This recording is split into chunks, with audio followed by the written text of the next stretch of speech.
Bienvenidos a Bienestar Animal. Hoy te contamos sobre el uso y efecto del estrógeno y las alternativas para poder reemplazarlo.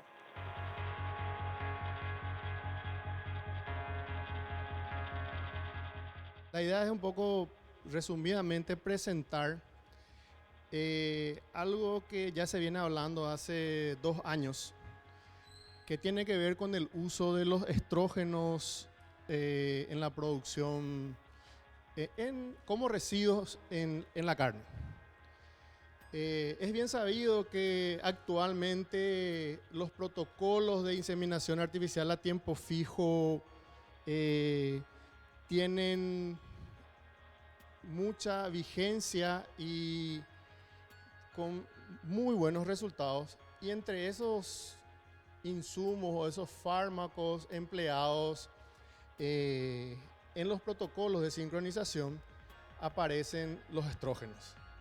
Entonces es un poco hablar de ello de tal forma a que sepamos cómo está funcionando el estrógeno en sí y perderle un poco el temor, entre comillas, digo el temor, porque es interiorizarnos de ese tiempo de permanencia residual en carne. Pero por sobre todo es difundir también las normativas actuales vigentes en relación a eso, como para que no afectemos algo muy importante, que es la exportación de la carne. Si bien sabemos la carne es un producto estrella, esa proteína roja nos genera divisas, debemos de siempre tener en cuenta que cualquier detalle que no cumplamos puede afectar nuestro mercado. Y somos bastante sensibles a eso. Bien, la idea, como le estaba diciendo, entonces era hablar un poco del uso de los esteroides en la reproducción sobre todo, pero voy a mencionar brevemente también en la producción, porque ahí es donde ocurre un inconveniente y donde confundimos las cosas.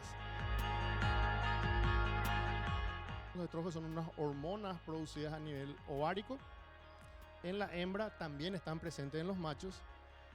Y el uso de los estrógenos de manera exógena es aquello que actualmente está teniendo su impacto, vamos a decir, potencialmente negativo. Estos estrógenos que vamos a presentar en el organismo femenino, porque es de la que vamos a hablar, principalmente son tres: el 17 beta estradiol, la estrona y el estriol. ¿Cuál es la diferencia entre esos tres tipos de estrógenos? La potencia estrogénica, por decirlo así. Es decir, el 17 beta estradiol es la hormona femenina más potente y el estriol es la menos potente. Empezaré mencionando algunos detalles. Son hormonas esteroides, es decir, que tienen como base y principio el colesterol. Tiene un peso molecular de 272 y gracias. Lo que quiero presentar principalmente es esto que vemos aquí. La producción diaria de estrógenos, vía canulación de los vasos ováricos, tenemos que es de 3.3 a 7.4 microgramos hora. Y la eliminación diaria de estrógenos en una vaca con 550 kilogramos de peso vivo, lechera, especifica, el 17 beta estradiol tiene una eliminación de 39 microgramos hora.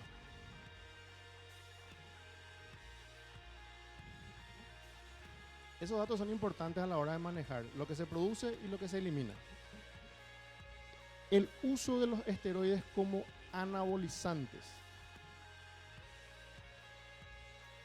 Ahí es un detalle a tener en cuenta. No es lo mismo usarlo en la reproducción que en la producción. Cuando hablamos de anabolizantes, enfocamos directamente esto: la retención de nitrógeno, tanto en macho como en hembras, para la musculatura.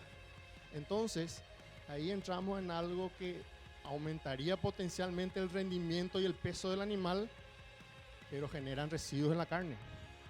Y esos residuos en la carne son los que son posteriormente castigados por los mercados en los cuales llega esa proteína roja. Y evidentemente perderíamos mercados y divisas.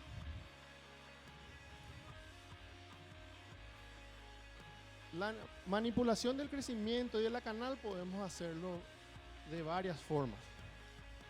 Vemos que el crecimiento del animal puede mejorarse o incrementarse a través de la ingesta de alimentos o a través de ciertas hormonas que no son esteroides y no son estrogénicas. Es decir, estas hormonas que vemos acá, la colecistoquinina, la leptina, aumentan la ingesta del animal. Le genera más hambre, hablando mal y pronto. Otro punto es que incremente la velocidad y la eficiencia en la conversión. Ahí sí ya ingresa una de las hormonas que están prohibidas, pero no es estrogénica. La que vemos aquí, la T3, que tiene que ver con derivados de las hormonas tiroides. Y finalmente, la composición de la canal, los dos últimos. El rendimiento y la calidad ya usa anabólicos. Y dentro de los anabólicos aparecen los esteroides.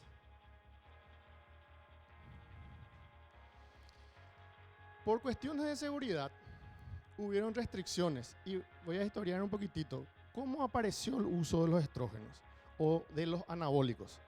Se empezó en los años 50 en el ser humano, se empleó justamente en individuos que atravesaban por enfermedades que deterioraban su estado de salud gravemente. Entonces, ese deterioro que disminuía, vamos a decir, la eficiencia en ese individuo, era compensado con el uso de anabolizantes que incrementaban su masa muscular, etcétera, pero tuvieron efectos nocivos posteriores, que por eso se prohibieron y posteriormente fueron empleados en animales.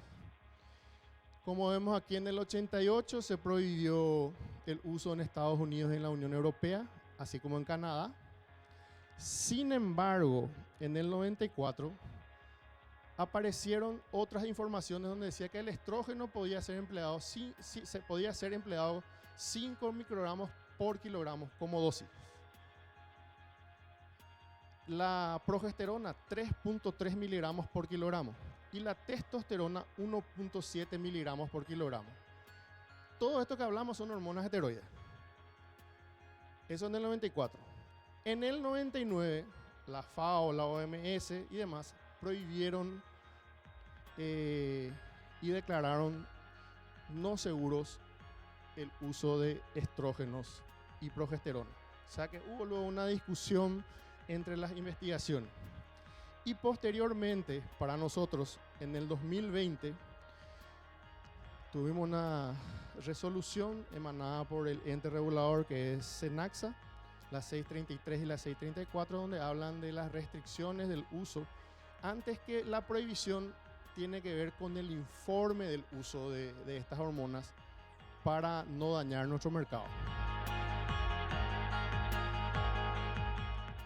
Bien, siguiendo con la presentación, vamos a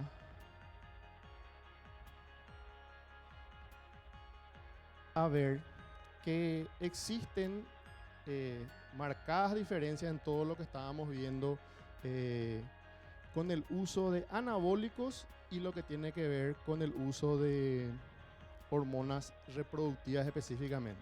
Nos quedamos en esto. El 25 de octubre de 2019 tuvimos la visita de la Unión Europea, en donde se hizo una auditoría, se habló de ciertos puntos: sanidad, higiene y sobre todo residuos.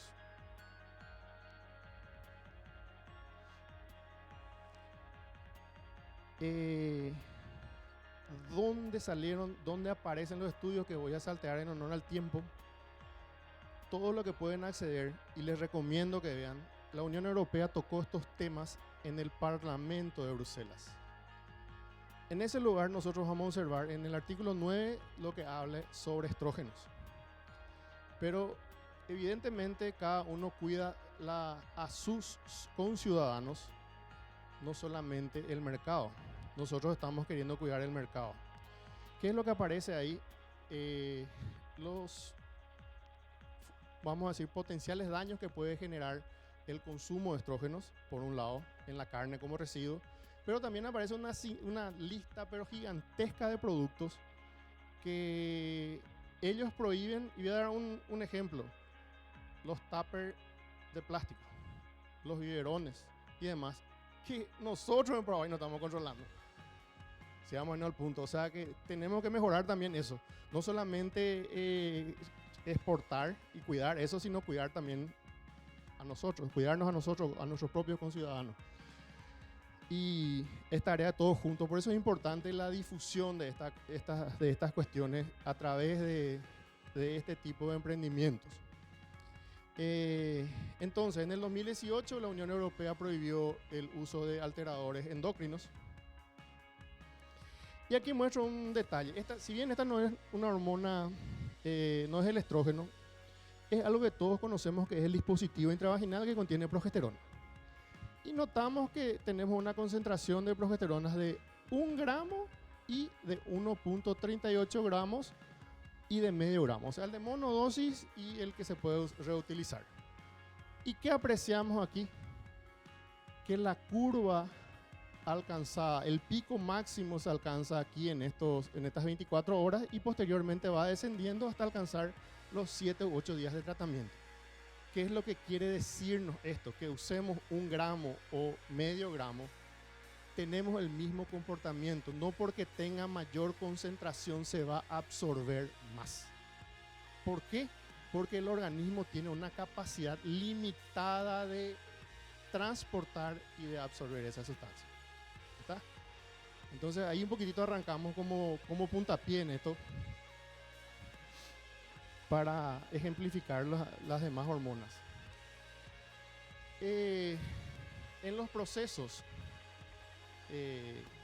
cuando empleamos los estrógenos, pero no para uso reproductivo, sino para aumentar la producción de carne, podemos ver que uno de los primeros puntos habla y genera en el animal hiperemia, es decir, que hay un mayor aflujo de sangre a ciertos sitios. Hay un aumento de la vascularización y retención de sal y agua. Hay edema uterino y edema vulvar. Cuando se van a emplear en terneras destetadas, postdestete, observamos edema vulvar, edema de ubre, elongación de los pezones, prolapso rectal y vaginal y signo de estro en animales jóvenes. Esto ya es un indicativo de qué se está haciendo en esos lugares. Y cuando usamos en machos, observamos un retraso en el desarrollo testicular, además con una dificultad posterior en la castración.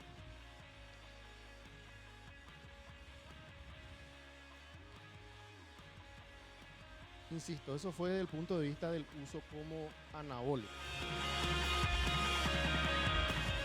Escuchábamos así la explicación del doctor Ovelar, quien nos comentaba de la implicancia del uso de esta hormona y de que tiene un riguroso seguimiento atendiendo siempre las normas internacionales para exportación de carne.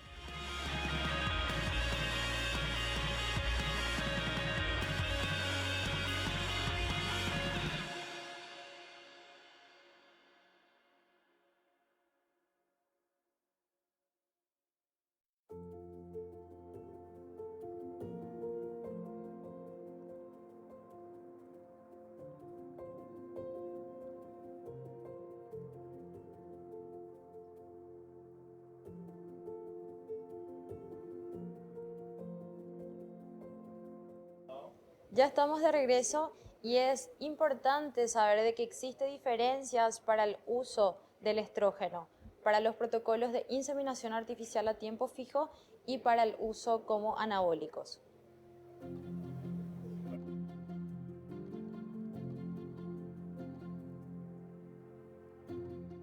Cuando usamos desde el punto de vista reproductivo, tenemos 3 sales principales. El benzoato de estradiol, ¿verdad? El benzoato es la sal, el éster, el estradiol es la hormona, el valerato y el cipionato de estradiol. Los dos que se comercializan en el país son el benzoato y el cipionato, que usamos en los protocolos de sincronización de ovulaciones. La vida media de estos esteroides, según el tipo de éster, es decir, si es un benzoato, si es un valerato o si es un cipionato. El benzoato tiene vida media corta. ¿Cuál es el benzoato aquí? El benzoato es el que observamos de manera rosada o gris, no sé qué color ven acá, pero esto que vemos aquí. El cipionato de estradiol es el verde. Y el azul es el 17 beta estradiol. Vemos las concentraciones normales en el organismo animal son superiores a las concentraciones de las hormonas cuando aplicamos de manera exógena. O sea, los niveles sanguíneos son superiores, pero la permanencia es superior. Sobre todo de vida media larga como el cipionato de estradiol. ¿Sí? ¿Cuánto tiempo? Alrededor de 20 a 22 días. Y ahí entra un detalle importante. Si nosotros hacemos un protocolo de tiempo fijo, ¿cuándo diagnosticamos la preñez? ¿A los 20 días? ¿A los 22 días? Por lo general un poco más. Hacemos a los 28, 30 días. Y si preñó el animal, tenemos 280 días otra vez más. O sea que no estoy diciendo con eso que no quedan trazas, que no quedan residuos. Lo que estoy diciendo es que el animal tiene tiempo de metabolizar esas hormonas. Ahora, tenemos siempre que cuidar nuestro mercado. Ojo, siempre. Es decir, ser honestos y decir qué es lo que estamos empleando. Otros trabajos relacionados a esto. De Luca en el 82, vida media de distintos compuestos esterificados de estradiol a dosis de 5 miligramos. Nosotros usamos 1 miligramo del benzoato, 2 miligramos de benzoato de estradiol y medio miligramo de cipionato de estradiol. Este de 5 miligramos, notamos cómo se diferencia. Siempre el azul que vemos aquí es la hormona natural, el 17 beta de estradiol. Y posteriormente el resto, los dos principales que usamos en nuestro país, el benzoato de estradiol, que es el rosado, que tiene vida media corta, que el pico es relativamente similar. Pico porque la concentración máxima es casi igual a la natural. Sin embargo, el cipionato de estradiol vemos que el pico está un poco más alejado y tiene un comportamiento más como una meseta y por supuesto una vida media más larga. Es por eso que se usa el día de la remoción, etcétera, que no voy a entrar en esos detalles ahora. Pero notamos en este trabajo que coincide con el anterior, que tiene alrededor de 18 días de permanencia en el animal. El cipionato. Otro trabajo. Promedio de concentraciones circulantes de estrógenos en vacas, pero en ausencia de folículos, empleando 1 miligramo de 17 beta estradiol, 1 miligramo de benzoato de estradiol y 1 miligramo de cipionato de estradiol, siendo la hora cero el momento de la aplicación del fármaco. ¿Qué observamos? El azul, el 17 beta estradiol, que es el estrógeno natural. A las 24 horas tenemos un pico y se reduce notablemente dentro de menos de 24 horas, entre las 8 o 12 horas, y se reduce notablemente ya entre las 20 y 24 horas.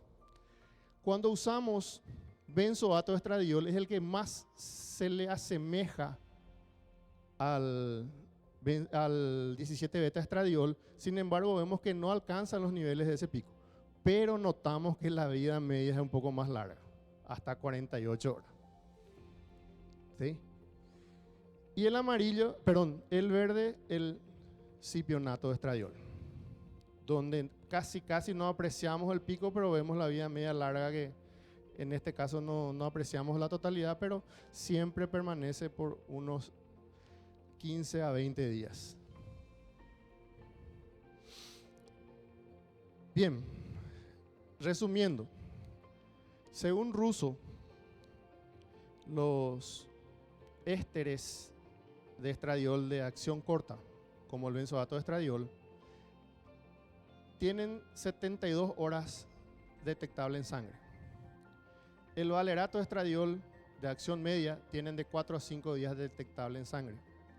Y el cipionato de estradiol de 5 a 7 días detectable en sangre. Ojo, detectar en sangre es una cosa, que quede en la musculatura o en la carne es otra cosa. ¿Sí? Aclaro también ese punto.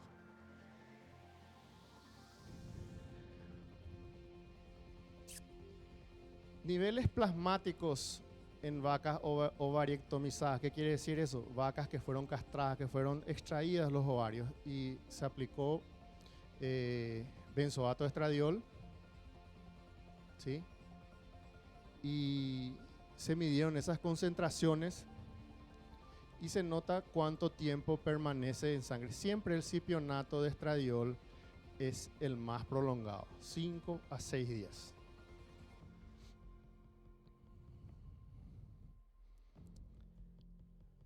Pasando a la vereda de enfrente.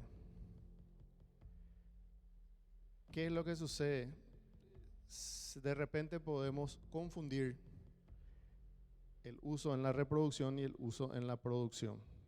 El ralgro es un ceranol, es un análogo sintético del estrógeno, aumenta la productividad. Y voy a hacer énfasis en esto, voy a marcar señalar una pequeña diferencia. Los protocolos de tiempo fijo hablan de 2 miligramos al día 0 y 1 miligramo 24 horas después de la remoción del dispositivo si usamos benzoato de estradiol. O sea, usamos en total 3 miligramos. ¿Está? Cuando usamos estos tipos de productos, se usan 36 miligramos y se usan por 3 meses porque son subcutáneos. ¿Estamos? Notemos esa diferencia, cuidemos nuestro mercado, valoremos nuestro producto como lo hacen los demás.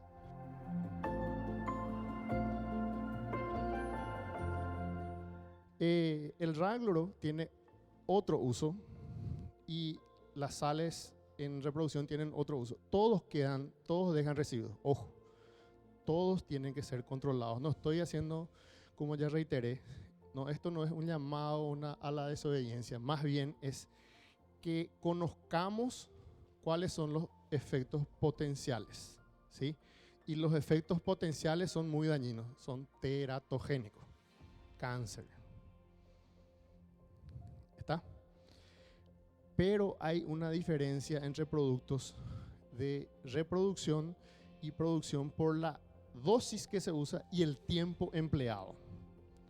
¿Cuál es el otro inconveniente o la otra diferencia que notamos, además del tiempo que estamos usando? De la dosis y el tiempo que estamos usando. Tiene que ver con la finalidad que nos marca un poco la diferencia entre Sudamérica, TIOSAM y Comunidad Europea. En los protocolos de progesterona más estrógenos, la sincronización del desarrollo folicular es más eficiente cuando asociamos a esas dos hormonas versus cuando usamos GnRH, que es lo que usa la Comunidad Europea y Estados Unidos. Entonces, si nosotros somos más eficientes en eso, potencialmente obtenemos mayores porcentajes de preñez. Mayores porcentajes de preñez terminan en mayor cantidad de terneros, carne, etc. ¿Está? O sea que hay muchas cosas ahí, muchas aristas que estudiar. Vuelvo a insistir, tenemos que conocer y respetar, cumplir todas las normativas.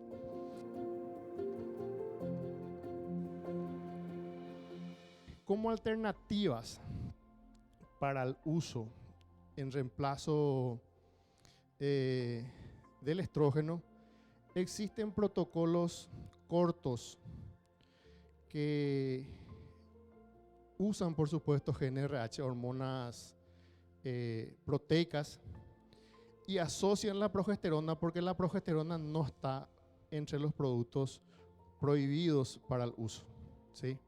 Sí está prohibido el estrógeno. Entonces, cuando pueda abrir, pero voy a comentar ya ahora, ¿qué problema tenemos cuando consorciamos la progesterona con la GnRH? No estamos controlando el desarrollo de la onda folicular muy eficientemente. ¿Por qué? Porque la progesterona es una hormona que evita la ovulación, ¿sí? Al evitar la ovulación, lo que hace es mantener un folículo en el tiempo. Y la GnRH sí es una hormona que puede inducir la ovulación, pero tiene que tener condiciones adecuadas a ese folículo para que ovule. ¿Cuál es la condición adecuada? Que desarrolle los receptores membranales para que pueda responder a esa hormona. Si no hay ovulación, no hay sincronización del desarrollo folicular. ¿Está? ¿Qué hace la progesterona? Al mantener el folículo por más tiempo, recibe una inyección o una dosis exógena de GnRH, el animal va a ovular. Pero ¿qué tenemos en contra? Que el folículo, la competencia del folículo y la calidad del ovocito puede verse afectada, ¿sí? Entonces los resultados pueden ser inferiores.